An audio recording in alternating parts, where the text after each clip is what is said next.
Assalamualaikum warahmatullahi wabarakatuh. Waalaikumsalam warahmatullahi wabarakatuh. Bapak dan Ibu, tercatat dari awal, saya ulangi lagi.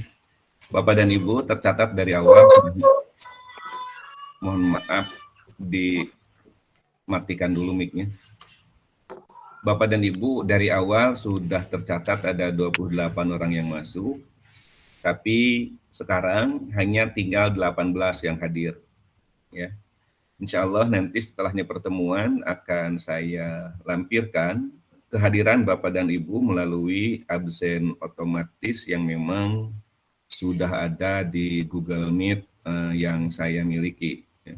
Selanjutnya Bapak dan Ibu, izinkan saya untuk melakukan share screen ya terkait dengan materi yang harus disampaikan pada pagi hari ini. Mudah-mudahan tidak ada trouble ya. Sudah terlihatkah Bapak dan Ibu? Sudah, Pak. Sudah, Pak. Sudah ya? Sudah.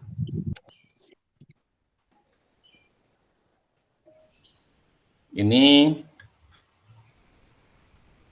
judulnya Sosialisasi Pelaksanaan AKM dan PTMT SMP Negeri 5 Bogor. Ya, ini disampaikannya oleh sekolah kepada kami pada hari Jumat tanggal 1 Oktober kemarin. Dan hari ini kami para wali kelas harus menyampaikannya kepada Bapak dan Ibu guru kepada Bapak dan Ibu orang tua secara serentak.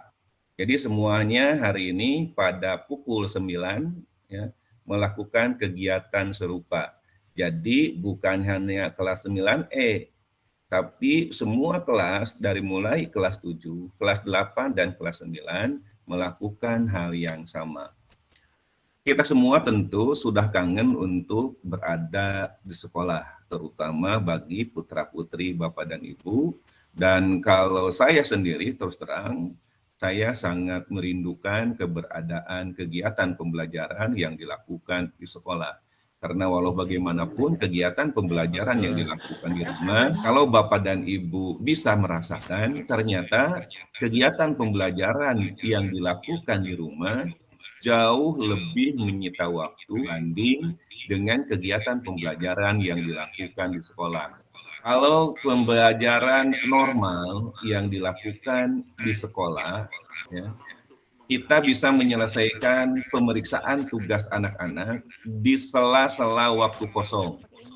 Kalau misalkan pada hari Senin saya mengajar di 2 kelas, ya, di kelas A dan di kelas E, misalkan di kelas A di jam 1 di jam pertama sampai jam ketiga, di kelas berikutnya mulai dari jam ke-5 sampai dengan jam ke-7. Maka tadi pada jam ke-4 saya bisa menyelesaikan memeriksa sebagian tugas-tugas yang disampaikan di kelas yang pertama. Kemudian sebelum pulang, ya sebelum waktu pulang, menunggu pulang sekitar jam 3, kan masih ada waktu tuh, kita bisa melakukan pemeriksaan-pemeriksaan dan itu berjalan normal. Tidak ada pekerjaan yang dibawa ke rumah. Tapi saat ini Bapak dan Ibu, pekerjaannya karena belajarnya dari rumah, maka pekerjaan-pekerjaan putra-putrinya kita periksa juga di rumah. Yang waktu pemeriksaannya itu Masya Allah ya, apalagi mungkin tidak semua Bapak dan Ibu guru paham benar dengan bukan LMS, maaf, paham benar, belum paham benar dengan Google Classroom yang dipergunakan sebagai sarana pembelajaran. Kan tugas-tugas yang disampaikan melalui Google Classroom, kita harus lihat lagi laptop, kita harus lihat lagi handphone, kemudian dilakukanlah pemeriksaan. Ya. Nah ini ternyata selama BDR ini, selama PJJ ini, tidur saya dan sebagian besar guru-guru menjadi lebih larut. Kalau biasanya jam 10 kita sudah pada bisa tidur, sekarang ini ada yang jam 12, ada yang jam setengah 1, kita baru bisa tidur. Mengapa? Karena kita melakukan pemeriksaan-pemeriksaan. Yang saya ceritakan ini bukan keluhan, tapi hanya sekedar curhat, agar kita semua tahu bahwa ternyata Bapak dan Ibu guru juga sangat merindukan melakukan kegiatan pembelajaran di sekolah, bukan kegiatan pembelajaran di rumah. Ini saya lakukan bukan sebuah pembelaan ya, atas pembicaraan dari sebagian orang tua yang tidak ada di SMP 5 tentunya, tapi Bapak dan Ibu juga mungkin bisa melihat di media-media sosial, banyak sekali orang tua siswa yang mengatakan bahwa saat ini Bapak dan Ibu gurunya makan gaji buta, ya. Anak saya di sekolah itu untuk diajarin sama Bapak dan Ibu guru. Sekarang tugas Bapak dan Ibu guru beralih kepada kami. Sebetulnya tidak beralih, ya. Tidak beralih, kita tetap melakukan pembelajaran, bahkan kita pun didorong untuk melakukan kegiatan-kegiatan inovasi dalam pembelajaran, ya. Karena ya tentu kegiatan pembelajaran yang mempergunakan berbagai macam aplikasi yang harus dikuasai menuntut kreativitas Bapak dan Ibu guru saat menyampaikannya. Bapak dan Ibu yang dihormati Allah, yang dimuliakan Allah, saya tidak perlu menyampaikan profil SMP 5 secara mendetail. Bapak dan Ibu bisa melihat seperti apa profil SMP Negeri 5 Bogor ini, ya. Dari mulai jumlah rombalnya berapa, luas tanahnya berapa, kepala sekolahnya siapa, gurunya ada berapa, tenaga administrasinya ada berapa. Nanti Bapak dan Ibu bisa dilihat ya profil lengkap SMP Negeri 5 Bogor yang insya Allah PowerPoint ini setelah kegiatan pembelajaran, setelah kegiatan sosialisasi ini akan saya sampaikan kepada Bapak dan Ibu. Landasan hukum tentang PTMT, ya, pembelajaran tatap muka terbatas ini diantaranya, ya, perubahan atas keputusan bersama Menteri Pendidikan dan Kebudayaan, Menteri Agama, Menteri Kesehatan, dan Menteri Dalam Negeri dengan nomor-nomor, ada 4 nomor, ya, tentang panduan penyelenggaraan pembelajaran di masa pandemi Corona ya 2019 ya. Jadi ada panduan yang dikeluarkan oleh SKB 4 Menteri tentang bagaimana penyelenggaraan pembelajaran di masa COVID-19 ini. Perlu Bapak dan Ibu perhatikan bagaimana protokol kesehatan pencegahan COVID-19 di SMP Negeri 5 Bogor. Pada prinsipnya, semua protokol kesehatan itu adalah sama, dan bila Bapak dan Ibu pernah melihat video tentang simulasi PTM di SMP Negeri 5 Bogor, kita memiliki 2 pintu gerbang yang di setiap gerbang itu sudah ada sudah ada tempat untuk cek suhu, sudah ada tempat untuk mencuci tangan, sehingga pelaksanaan protokol kesehatan bisa dilakukan dengan baik. Tolong diperhatikan, masker yang dipergunakan harus masker yang sesuai dengan standar.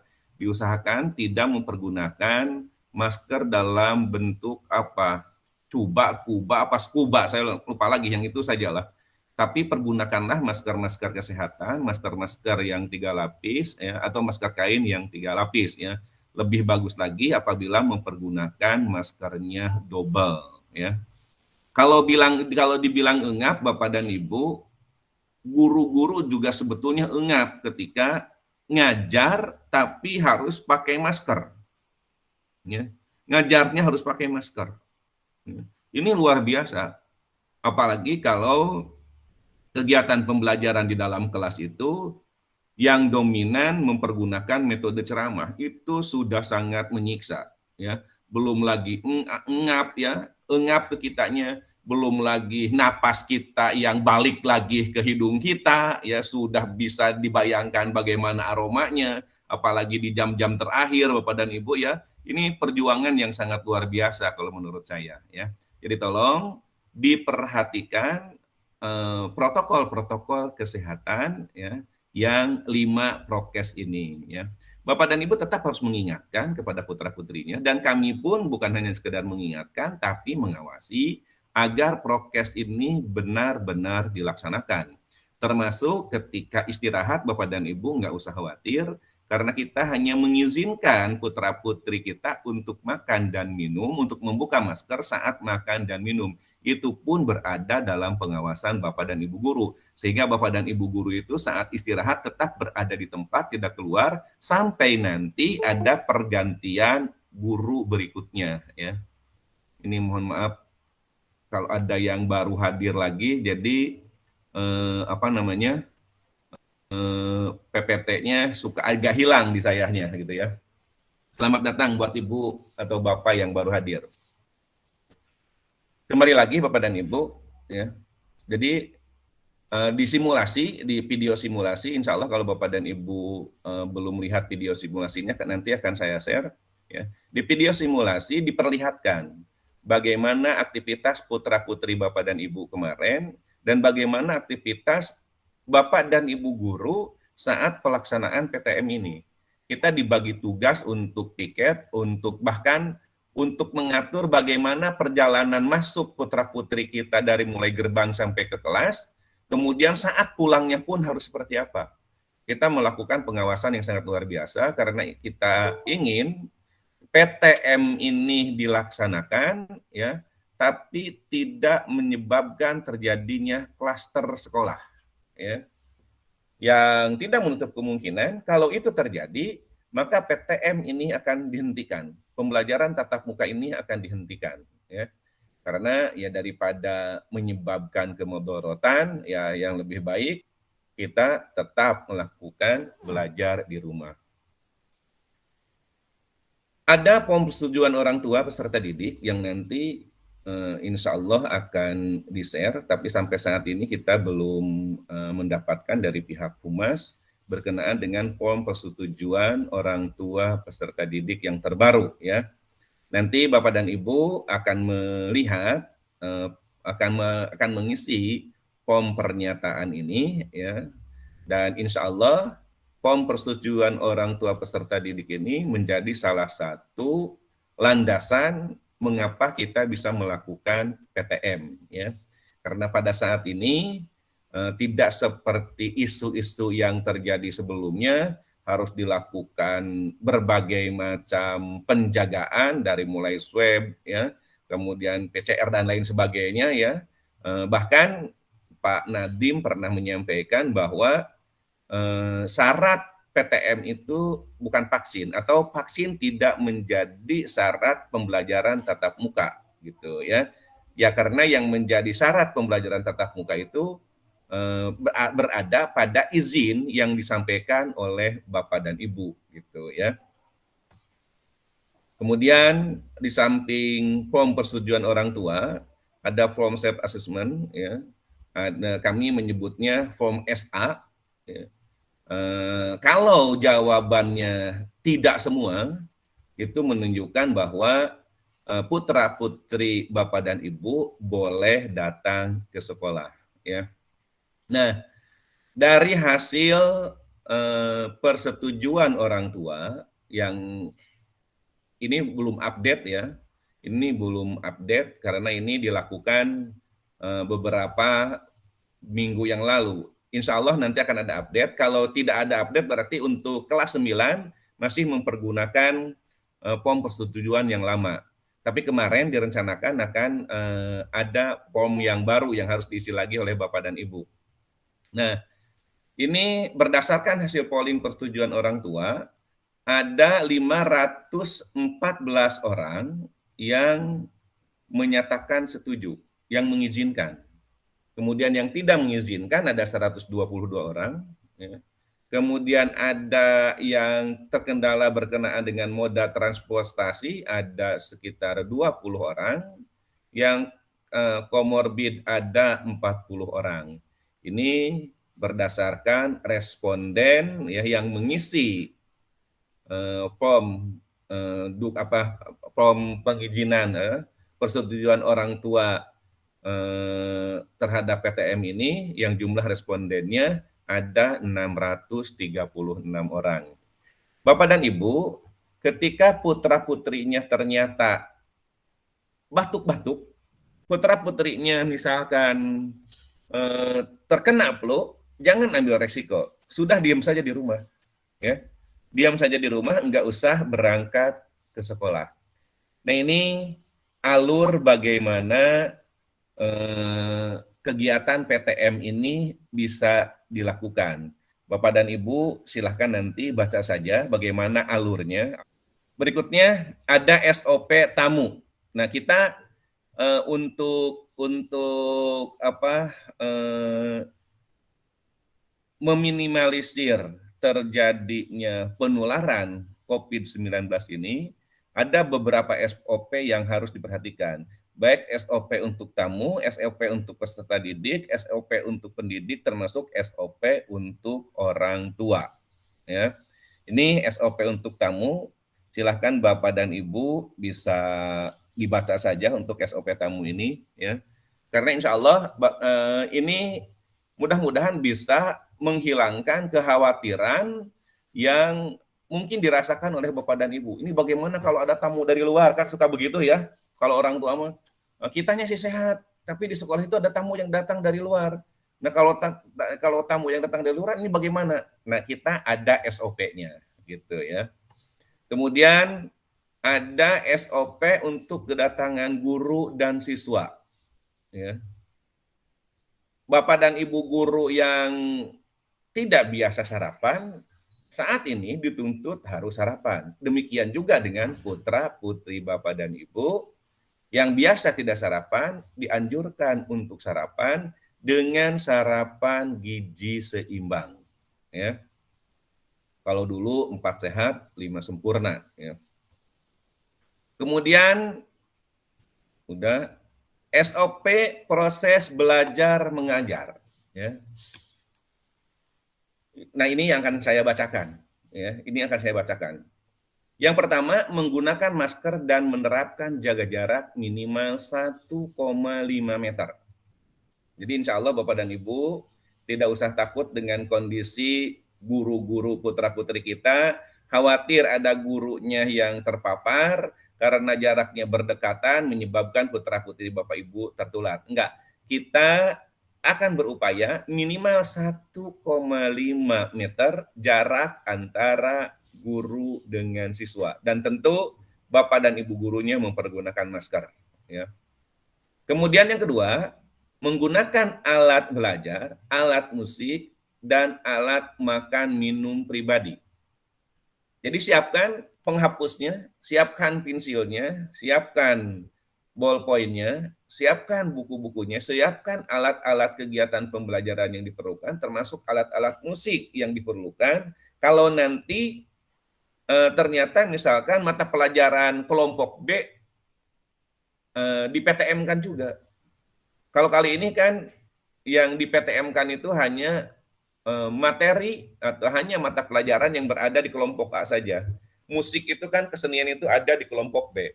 Jadi kalau nanti ada kegiatan bermusik, maka alat musiknya harus bawa sendiri. Kemudian setiap peralatan seperti alat tulis dan sebagainya harus diberi nama pemiliknya agar tidak tertukar.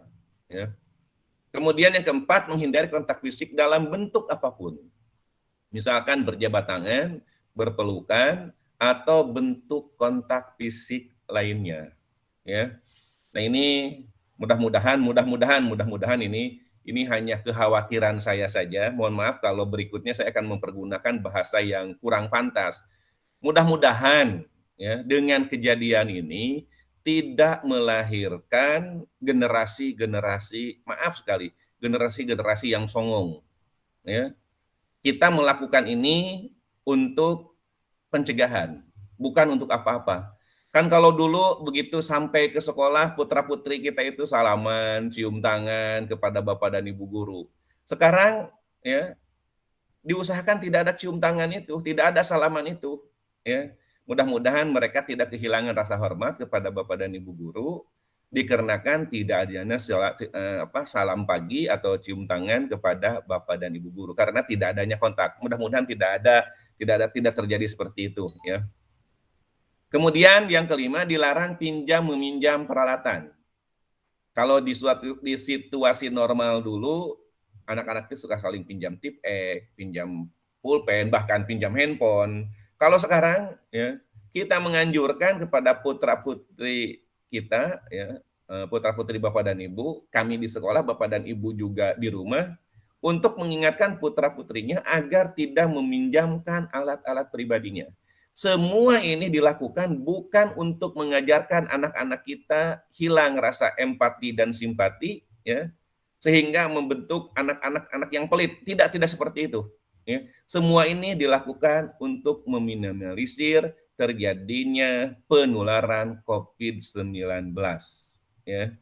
Ini banyak sekali kekhawatiran-kekhawatiran dengan SOP ini, termasuk saya juga termasuk yang mengkhawatirkan. Ya. Tapi kembali lagi bahwa manusia itu bergantung kepada prasangkanya. Saya tetap berhusnuzon dengan cara seperti ini, anak-anak tetap akan menjadi anak-anak hebat, anak-anak bermartabat, anak-anak yang beradab. Ya, amin ya Allah ya Rabbal alamin. Kemudian poin yang keenam, peralatan yang terlanjur terpakai oleh orang lain segera didisinfeksi dan dapat dipergunakan kembali setelah 1 hari didisinfeksi. Ya.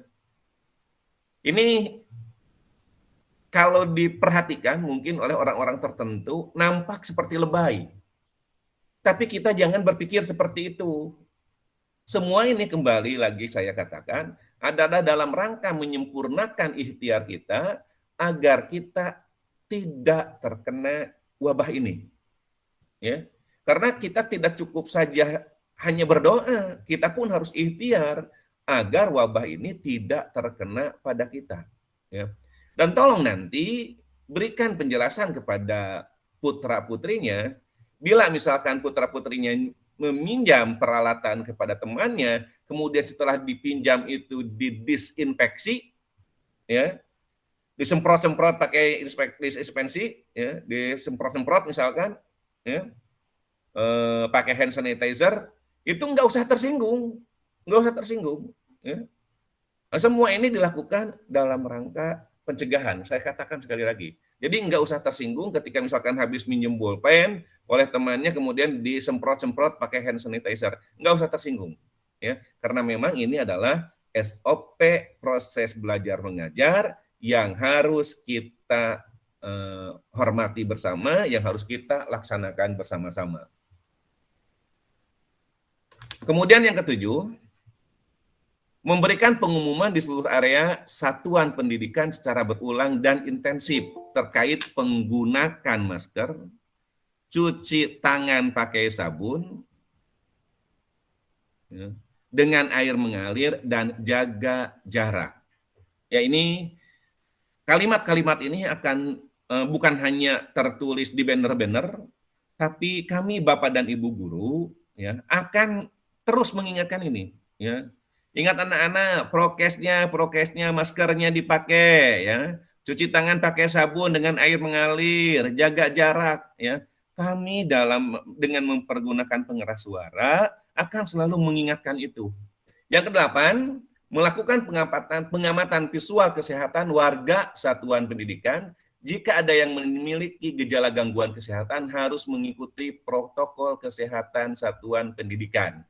Nah, ini jangankan sudah terjadi, sebelum terjadi pun yang nomor 8 ini sebetulnya, sebelum terjadi pun kita akan terus mengingatkan agar putra-putri kita, agar seluruh warga SMP 5 mematuhi protokol kesehatan satuan pendidikan.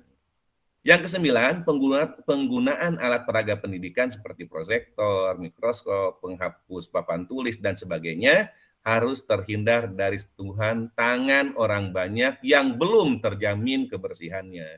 Jadi kalau nanti anak-anaknya, silakan nak sebelum megang mikroskop, hand sanitizer-nya pakai dulu, ya. Kemudian setelah mempergunakan mikroskop, silakan dibersihkan dulu tangannya, semprot dulu dengan hand sanitizer. Kita insya Allah tidak akan bosan-bosannya untuk mengingatkan ini. Dan tolong doakan oleh Bapak dan Ibu, semoga kita Bapak dan Ibu guru tidak lupa untuk mengingatkan putra-putri Bapak dan Ibu agar taat kepada prokes. Ya. Kemudian yang 10, pintu sebaiknya dibiarkan terbuka. Peserta didik laiknya diharapkan melewatinya tanpa perlu memegang pegangan pintu. SOP istirahat. Ya.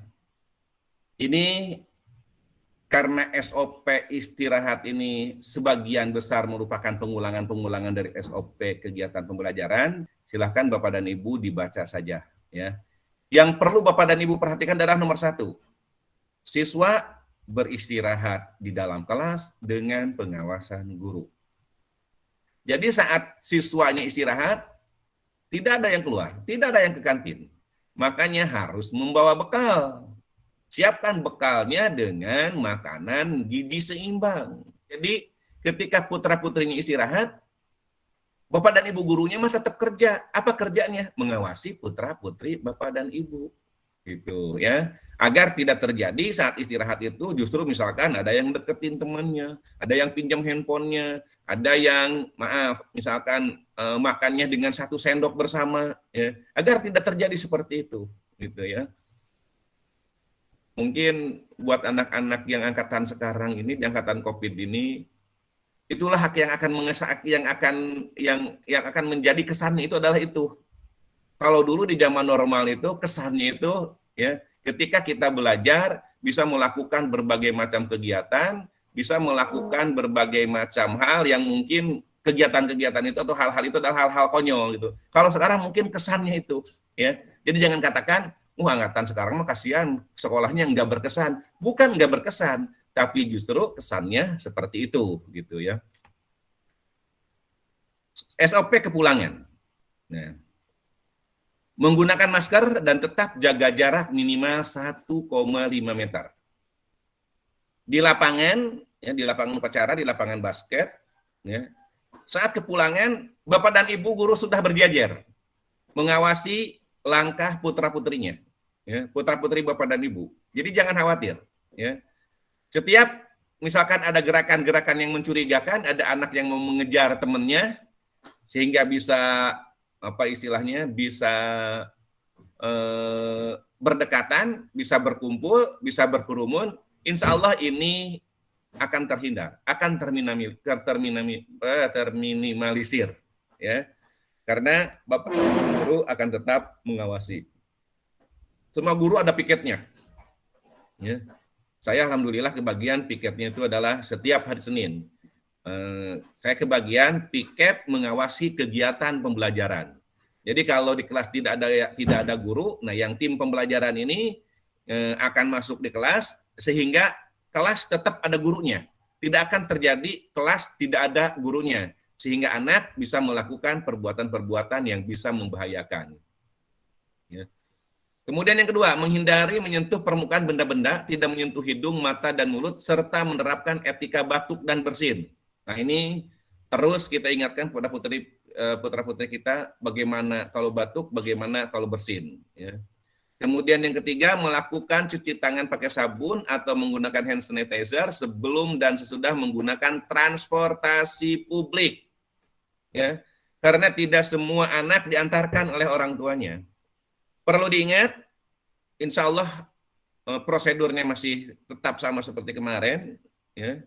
Seperti mungkin Bapak dan Ibu bisa dilihat nanti di alur alur pelaksanaan PTMT nanti, bahwa anak-anak yang diantarkan oleh orang tuanya itu melalui gerbang belakang. Anak-anak yang mempergunakan transportasi umum melalui gerbang depan, ya. Kalau dalam hasil cek suhu ada putra-putri yang melebihi suhu yang diperbolehkan, ya, alhamdulillah dengan bantuan para korlas kemarin kita sudah memiliki tenda isolasi, ya, sudah memiliki tenda isolasi. Ya, mungkin nanti akan diinfokan oleh ibu-ibu korlas, ya. Nah, soal kegiatan ibadah, yang ini saya ringkas saja ya, ini saya ringkas saja. Kalau ternyata setelahnya dalam waktu 1 bulan kita semakin aman, ya, maka tidak menutup kemungkinan kita akan melakukan sholat duhur berjamaah di sekolah. Ya. Nah, kalau dilakukan sholat duhur berjamaah di sekolah, ini SOP-nya. Ya, ini SOP-nya. Atau kalaupun tidak dilakukan kegiatan sholat duhur berjamaah di sekolah, kita akan tetap menganjurkan kepada anak-anak yang jarak rumahnya jauh, yang khawatir sholat zuhurnya tidak bisa dilakukan tepat waktu, kita akan menganjurkan agar putra-putri kita melakukan sholat zuhur di sekolah dengan protokol kesehatan ketat. Ya. Kemudian di SMP 5 itu dari tahun ke tahun, hanya tahun kemarin saja yang secara penuh tidak bisa dilaksanakan. Kalau tahun sebelumnya bisa dilaksanakan ya, walaupun hanya sampai bulan Maret saja. Di SMP 5 itu ada kegiatan Jumat, ya, yang mayoritas itu adalah kegiatan rohani Islam, yang tadarus, kemudian membaca sholat duha, tadarus bersama, kemudian dilanjutkan dengan tausiah, yang tausiahnya dilakukan oleh putra-putri Bapak dan Ibu, ya. Kemarin kelas 9E kebagian giliran, ya alhamdulillah bahasannya sangat bagus, ya. Ini harus diapresiasi putra-putri Bapak dan Ibu, ya. Alhamdulillah, terima kasih kepada Bapak dan Ibu yang menjadikan status WA-nya dengan thumbnail anak-anak kita yang melakukan kegiatan tausiah Jumat. Ya kalau masih mau memberikan apresiasi silahkan, kan masih ada, belum dihapus tuh di grup. Silahkan boleh menjadikan salah satu status WA-nya dengan foto yang saya bagikan. Nah, kalau nanti terjadi lagi kegiatan sholat duha bersama, Bapak dan Ibu nggak usah khawatir, karena saat sholat duha bersama yang di lapangan itu, kita pun akan tetap melakukan protokol kesehatan. Ya, insya Allah protokol kesehatannya lebih diperketat lagi, sehingga ya kami semua tidak berharap adanya kejadian-kejadian yang tidak dikehendaki dengan diberlakukannya berbagai macam kegiatan yang dilakukan di SMP Negeri 5 Bogor. Yes. Oke, lanjut. Ekstrakurikuler. Nah ini, tolong Bapak dan Ibu, kegiatan ekstrakurikuler itu hanya dilakukan berdasarkan informasi yang disampaikan oleh pihak sekolah.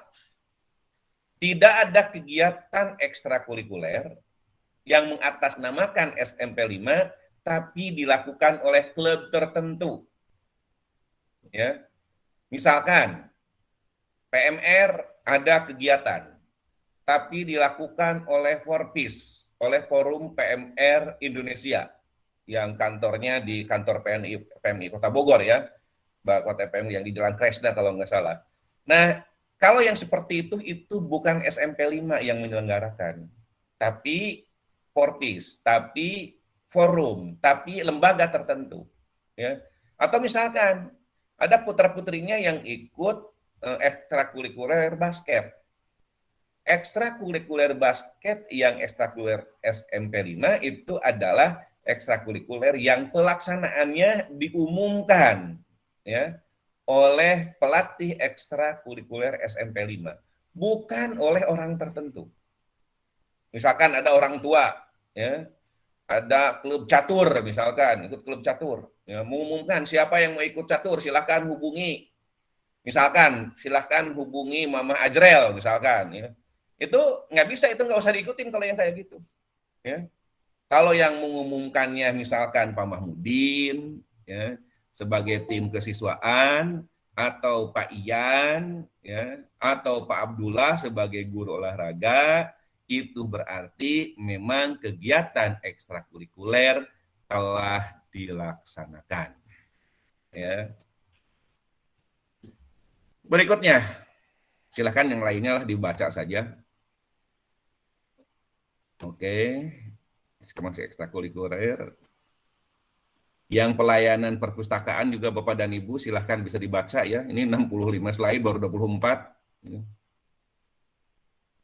Oke, SOP berada di lingkungan sekolah hampir sama dengan yang tadi ya, bacaannya hampir sama dengan yang tadi. Bapak dan Ibu bisa dibaca juga yang ini ya. Kantin sekolah. Ini sampai kemarin sekolah tidak berencana melakukan pembukaan kantin, ya, karena untuk kantin ini sulit sekali ya dilakukan pengawasan. Karena istirahatnya kan cukup singkat, 15 menit, tentu saat waktu istirahat itu akan terjadi kerumunan. Ya.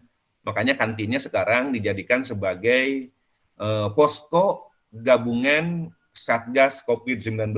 Ya. Jadi hanya ada orang tua saja di situ.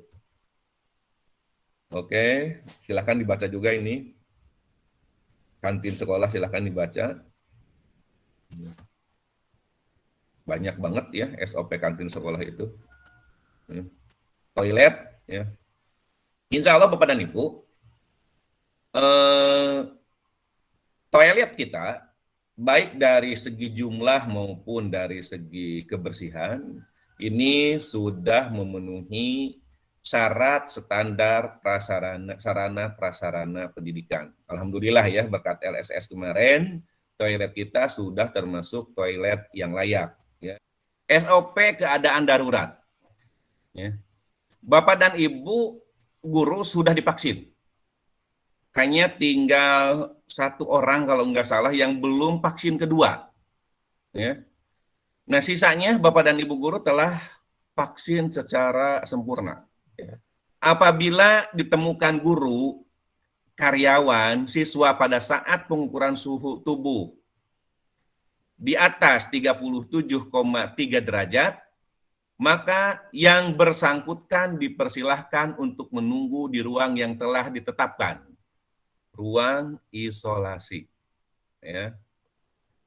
Apabila saat proses TMT atau kegiatan kerja ditemukan gejala-gejala mirip penderita COVID-19 pada siswa, guru, pegawai, secepatnya Satgas COVID-19 sekolah melakukan tindakan pengamanan berupa: pertama, evakuasi terduga suspek COVID-19, lokalisasi tempat kejadian, pendataan siswa atau guru pegawai yang kontak erat dengan yang terduga, ya, tes antigen terhadap semua siswa atau guru pegawai yang kontak erat jika terduga dinyatakan positif.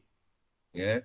Kemudian melaporkan kejadian tersebut pada Satgas COVID-19 tingkat kota atau lembaga terkait untuk dilakukan penjemputan dan pemeriksaan lebih lanjut. Dan yang terakhir, kalau terjadi pada siswa, menghubungi orang tua siswa yang bersangkutan.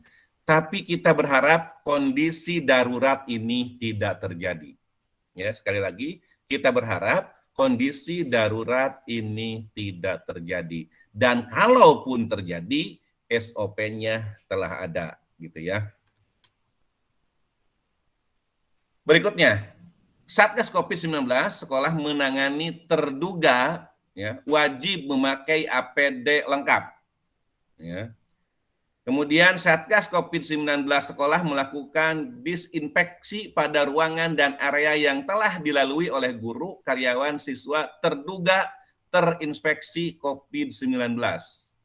Dan yang kelima, apabila terjadi sesuatu hal di luar dugaan, ternyata ditemukan suspek COVID-19 di lingkungan sekolah pada saat pelaksanaan PTMT berlangsung, maka kegiatan lainnya akan dihentikan untuk jangka waktu minimal 3 kali 24 jam, serta dilakukan disinfeksi di seluruh area sekolah.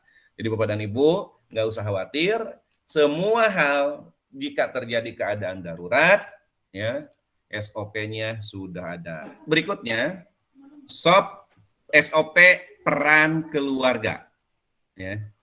Nah ini tolong Bapak dan Ibu, ya, SOP peran keluarga ini mohon untuk diperhatikan. Semuanya demi putra putri kita juga. Ya. Yang pertama diantaranya, orang tua atau wali menjaga kesehatan putra putrinya dengan menaati protokol kesehatan. Ya. Jadi semuanya, mulai dari ketika berada di rumah ya, sampai di sekolah semuanya harus mentaati protokol kesehatan. Bahkan jika perlu, setelah pulang dari sekolah, putra-putrinya dipersilahkan sebelum masuk ke rumah itu melakukan pembersihan diri dulu. Jika perlu sampai dengan mandi. Ya. Kemudian orang tua atau wali menyiapkan perlengkapan dan peralatan yang dibutuhkan putra-putrinya saat PTMT.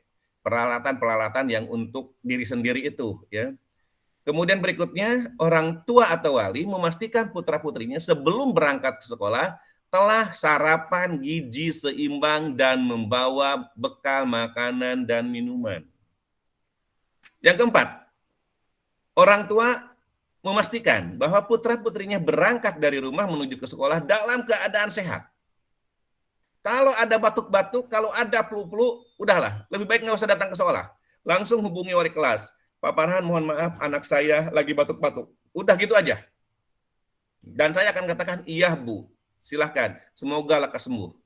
Ya. Tapi kalau nggak lagi batuk, kalau nggak lagi flu, jangan pura-pura batuk, jangan pura-pura flu juga. Ya, kalau memang sehat ya sehat.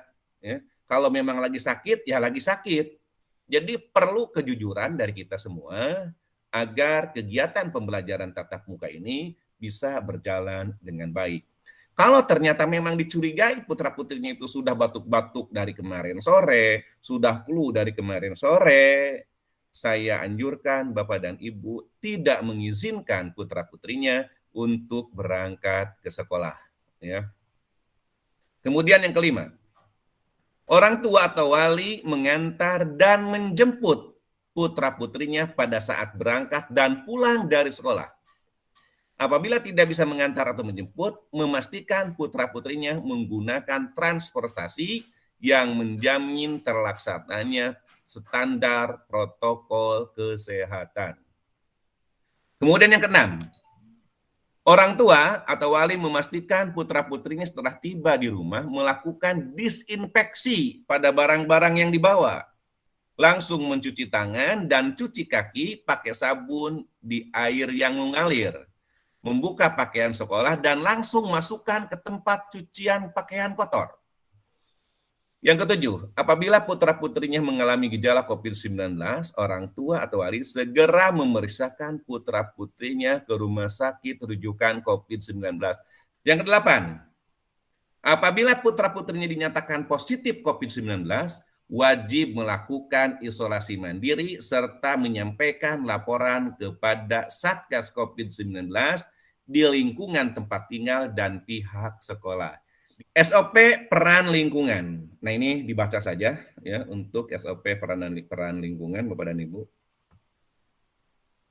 SOP guru dan tenaga kependidikan. Yang ingin saya ingatkan kepada Bapak dan Ibu ya, ini silakan Bapak dan Ibu juga baca bahwa di sekolah kita SOP-nya sudah seperti ini. Ya. Dan guru-guru kita sudah divaksin 2 kali, hanya 1 orang yang baru 1 kali. Ya. Insya Allah masih di awal-awal Oktober ini, insya Allah yang 1 orang lagi itu akan dilakukan vaksin yang kedua kalinya. Ya. Tapi saya lupa lagi siapa ya. Sisanya silahkan dibaca saja. SOP perlengkapan siswa. Nah, ini perlengkapannya juga untuk perlengkapan pun, ini SOP-nya seperti ini, tolong diperhatikan Bapak dan Ibu. Ya. Peserta didik wajib membawa perlengkapan pribadi sebagai berikut. Ini yang harus ada setiap hari saat putra-putrinya mengikuti PTMT. Ya. Yang pertama, perlengkapan atau alat belajar pribadi. Yang kedua, alat makan minum pribadi. Yang ketiga, perlengkapan ibadah pribadi.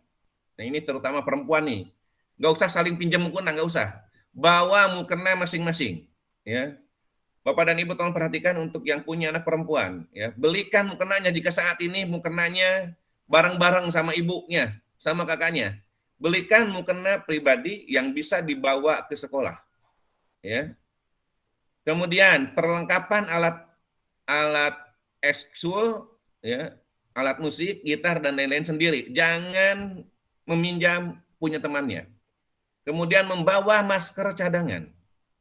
Kemudian membawa cairan pencuci tangan sendiri, ya.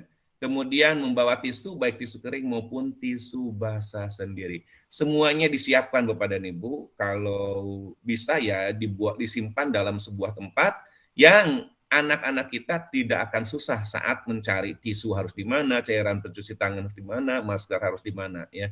Awas, jangan saling pinjam meminjam. Apalagi kalau maskernya dipakai keduaan, ya 3 menit ewang, ya 3 menit si A, 3 menit lagi si B, jangan ya, itu beresiko banget ya. Tapi nggak akan ada anak-anak kita yang begitu ya, maskernya dipakai keduaan. Kemudian pemetaan mata pelajaran ini Bapak dan Ibu yang perlu Bapak dan Ibu pahami. Contoh, mata pelajaran agama itu 3 jam pelajaran. Ya, di dalam struktur program pembelajaran itu 3 jam pelajaran. Tapi saat pembelajaran tatap muka ataupun PJJ, ya, pembelajaran jarak jauh yang seperti sudah dilakukan sekarang, kegiatan pembelajaran itu hanya 2 jam pelajaran. Ingat, 2 jam pelajaran itu adalah PTT-nya, pembelajaran terprogram terstruktur. Ya. Kemudian yang 1 jam lagi itu adalah untuk kegiatan mandiri. Ya. Jadi begini, kalau misalkan kelas 9E mata pelajarannya disajikan pada hari Rabu ya, pada hari Rabu jam ke-5 ke-6 ya. Setelah jam 5 ke-6 udah selesai, enggak begitu. Jam ke-5 ke-6 itu adalah PTT-nya istilahnya, pembelajaran terstruktur terprogram. Masih ada 1 jam pelajaran lain. Jadi kalau nanti misalkan anak-anaknya masih mengerjakan tugas, padahal kegiatan belajar sudah selesai, kan ini sudah jam 1, nah. Jam 1 kan kita boleh pergi dong, misalkan Bapak dan Ibunya ingin ngajak anaknya jalan-jalan gitu ya. Belum selesai tugasnya. Ini gimana guru teh? Jam segini ngasih tugas. Bukan bagaimana ini guru teh jam segini ngasih tugas, bukan. Tapi ada 1 jam lagi yang harus dipergunakan oleh putra-putri kita dalam rangka menyelesaikan kegiatan pembelajarannya. Tapi insya Allah tidak setiap hari Bapak dan Ibu guru menggunakan waktu yang 1 jam pelajaran lagi atau waktu yang jam kegiatan mandirinya dipergunakan, gitu ya. Tidak setiap hari. Ya. Ini hanya sekedar agar Bapak dan Ibu paham bahwa sebetulnya 2 jam itu tidak 2 jam toh, tapi ada 1 jam pelajaran lagi yang dipergunakan untuk kegiatan mandiri. Ini jadwal PTM yang akan dilalui oleh putra-putri kita, ya. Jadi misalkan nih kita langsung saja ke kelas 9E. Kelas 9E akan masuk pada hari Rabu ya. Betul ya. Pada hari Rabu ke-1. Ya. Kelas 9E akan masuk pada hari Rabu ke-1 dengan mata pelajaran ya. Lihat nomornya, kemudian sesuaikan dengan kode gurunya. Ya. Saya juga nggak hafal kode gurunya, yang saya hafal hanya nomor saya saja, nomor 20. Ya. Nah, kelas 9E itu akan dibagi 2 pada hari Rabu itu. Mengisi ruangan kelas 9A dan mengisi ruangan kelas 9B. Ya, pada hari Rabu ke-1. Berarti hari Rabu sekarang. Ya. Nah, kemudian nanti hari Rabu keduanya diisi oleh mata pelajaran ke-8 dan mata pelajaran nomor 28. Ya. Kalau contoh ini sudah fix, sudah dijadikan jadwal, berarti ini yang akan digunakan. Tapi kalau ini hanya sekedar contoh pendistribusian jadwal, insya Allah nanti ya, paling telat hari Selasa kita akan share. Ya. Apa saja yang harus dipersiapkan terkait mata pelajaran PTM ini. Ya. PTM ini Bapak dan Ibu sebetulnya berdasarkan keputusan wali kota dimulai tanggal 4 Oktober. Tetapi karena semua SMP di Kota Bogor sedang melaksanakan asesmen nasional, ya, pada hari Senin dan Selasa, pada tanggal 4 dan 5, maka Kota Bogor memutuskan kalau PTM dimulai pada hari Rabu. Ya. Berikutnya, ini kelas 8 lewat saja, kelas 7. lewat saja. Nah ini kita sudah ada MOU dengan Puskesmas, seperti apa bentuk MOU-nya, Bapak dan Ibu bisa dilihat nanti. Ya.